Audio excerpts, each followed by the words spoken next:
អូនមិនអាចវិលថយក្រោយបានទេ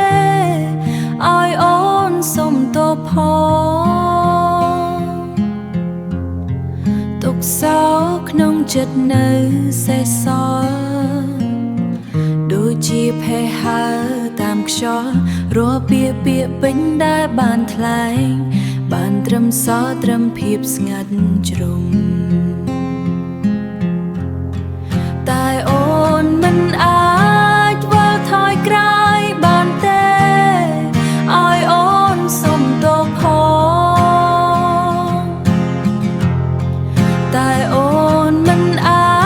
ចវិលថយក្រោយបានទេ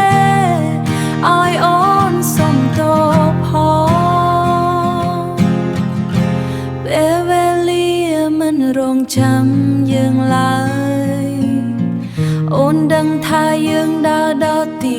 បញ្ចប់ការសោកស្ដាយវាកើតក្នុងចិត្តជានិច្ចគ្មានអ្វីអាចប្រែបានឡើយមានត្រឹមការសុំទោសមួយឃ្លាឲ្យអូនសុំទោសផង